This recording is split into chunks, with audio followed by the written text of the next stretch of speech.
Assalamualaikum warahmatullahi wabarakatuh. Salam bahagia bagi kita sekalian. Yang kami hormati Bapak Jaksa Agung dan seluruh pimpinan Kejaksaan Republik Indonesia dan seluruh peserta rapat kerja nasional tahun 2023. Izinkan kami hanya menyampaikan secara sistematis dan highlight dari laporan yang telah kami sampaikan kepada panitia rapat kerja nasional. Bapak Ibu sekalian yang kami hormati, ketika kami menjabat sebagai Kepala Kejaksaan Tinggi Banten, kami telah melakukan komitmen dalam strategi kinerja, yaitu Kejaksaan Tinggi Banten yang transformatif, adaptif, inovatif, dan kolaboratif.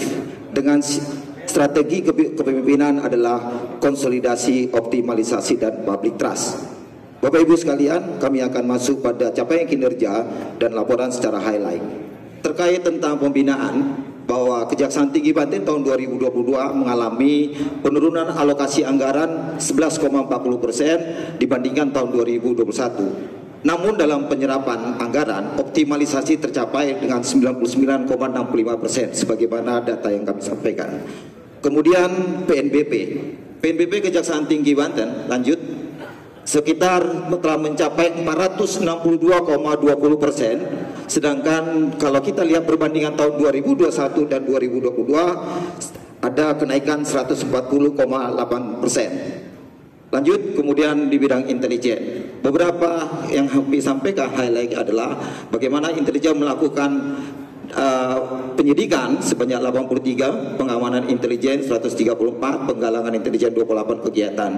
Dari penyelidikan intelijen itu 11 perkara telah didorong ke bidang Pitsus. Kemudian terkait DPO ada 6, kemudian PAM STO 26, pengawasan orang asing 874 kegiatan dan cekal 16 kegiatan.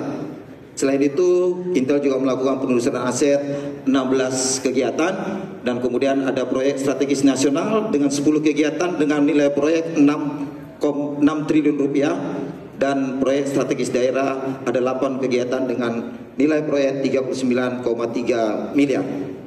Terkait direktif Presiden, intelijen juga melaksanakan kegiatan mafia tanah sebanyak 2 kegiatan, mafia pelabuhan 1 kegiatan, pemulihan ekonomi nasional 3 kegiatan, dan dalam rangka pemberdayaan UMKM, intelijen melalui kegiatan Festival Cikande. Kemudian telah membentuk posko sebanyak 8 posko pemilu di masing-masing Kejari dan Kejati, dan posko pelabuhan dan kantor pos sebanyak 4 posko. Dan selanjutnya melaksanakan penyuluhan dan penerangan hukum 47 kegiatan, dan yang masing-masing Penkum 55 kegiatan dan jaksa menyapa 19 kegiatan. Lanjut.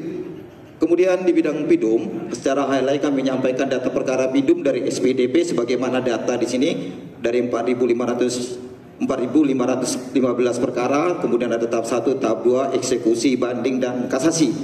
Dan untuk keadilan restoratif justice, kita menangani 21 perkara, yang OHARDA 19 perkara, dan narkotika 2 perkara. Rumah RJ ada 14 rumah restoratif justice dan 8 balai rehabilitasi narkotika. Untuk balai rehabilitasi narkotika, Kejati Banten telah mengeluarkan keputusan tentang SOP untuk penempatan dan pelaksanaan kegiatan balai rehabilitasi. Kemudian ada terkait tindak pidana anak, perempuan, dan penyandang disabilitas, kami sampaikan data sebagaimana yang tergambar di atas, anak korban, anak pelaku, dan selanjutnya. Dan terkait dengan perkara yang menarik perhatian menonjol di PIDUM, ada khusus terkait adalah perkara narkotika dengan 190 SPDP. Kemudian ada perkara judi online yang dari Polda Metro dan Polda Banten sebanyak 17 SPDP dengan jumlah tersangkanya 68 orang. Dan perkara yang menarik perhatian lainnya adalah terkait menyangkut perkara Indra Kents, kemudian cabul di Lebak, dan kemudian perkataan Nikita Mirzani. Selanjutnya program prioritas ada 3 perkara kasus mafia tanah yang telah diselesaikan, dan kemudian dalam rangka P4GN juga telah dilakukan tes urin sebanyak 2 kali dengan jumlah pegawai 239 orang. Lanjut untuk bidang Pitsus. Pitsus kami telah melakukan penyidikan dengan data sebagaimana tergambar 37 perkara penyidikan 66 perkara, dan selanjutnya pra penuntutan 70, dan sebagaimana data di sini. Ingin kami sampaikan bahwa perkara yang ditangani di Pitsus rata-rata lidiknya tidak lebih dari 4 bulan. Kemudian dari 66 perkara, jumlah total kerugian keuangan negara tahun 2022 sekitar 254,7 miliar.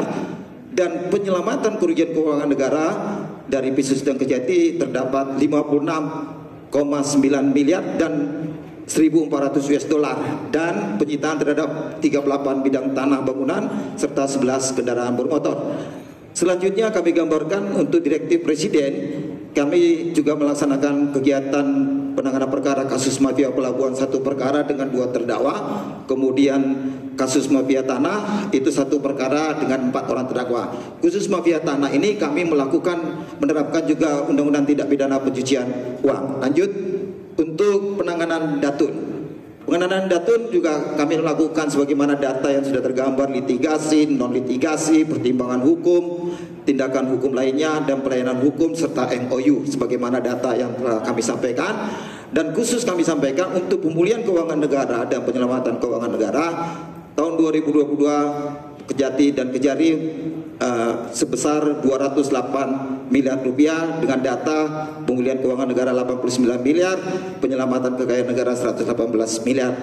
Selanjutnya dalam rangka Direktif Presiden, Datun juga secara aktif melaksanakan pengendalian inflasi dengan penggunaan BTT serta penggunaan produk dalam negeri.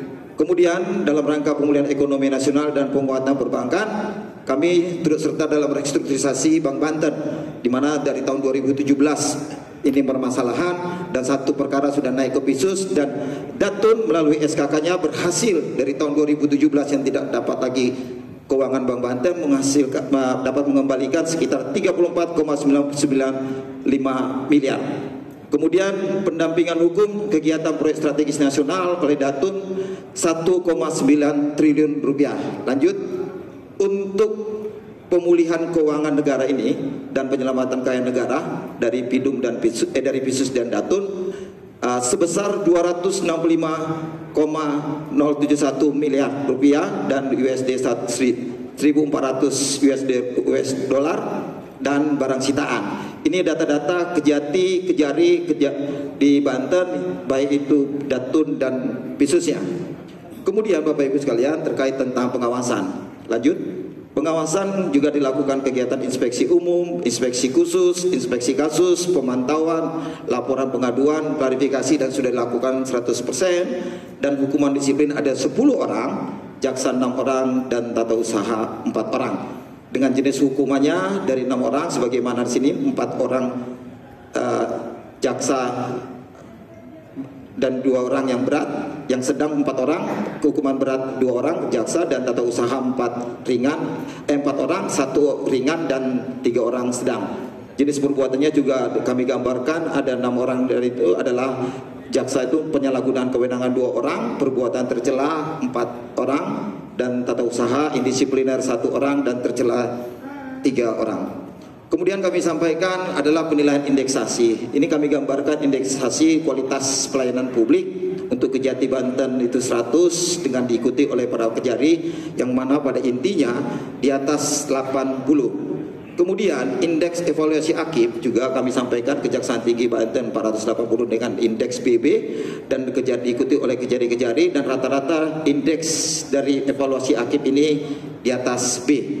Dan kemudian indeks kinerja anggaran berdasarkan aplikasi Smart ini juga rata-rata di atas 80, Kejati 98,34. Kemudian kebutuhan real untuk prioritas nasional 2024 kalau kita total sebagaimana laporan kami sekitar 448 miliar yang meliputi program dukungan manajemen, program penegakan dan pelayanan hukum, kemudian usulan kebutuhan real untuk kegiatan khusus serta usulan kegiatan prioritas nasional tahun 2014.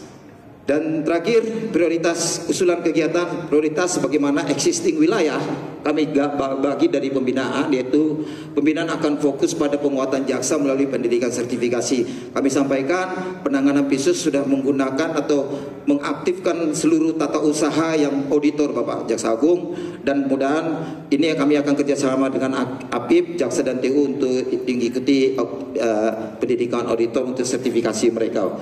Dan kemudian untuk di bidang intelijen kami fokus di tahun pemilu ini bagaimana kami akan melakukan fungsi analisis dan kinerja intelijen dan membangun dan menerapkan sistem protokol komunikasi intelijen, dan kemudian khusus terkait isu global baik itu krisis ekonomi, krisis pangan, dan krisis energi. kita akan fokus pada penguatan dan pemberdayaan UMKM sebagaimana kami sudah melaksanakan Festival Kreatif UMKM dan Seni Budaya.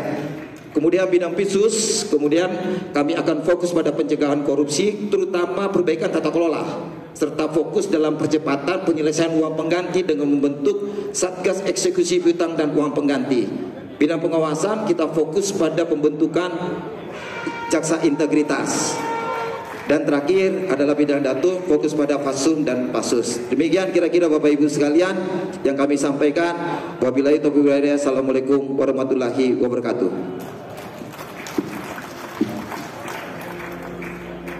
Waalaikumsalam warahmatullahi wabarakatuh. Terima kasih kami ucapkan kepada Bapak Kepala Kejaksaan Tinggi Banten.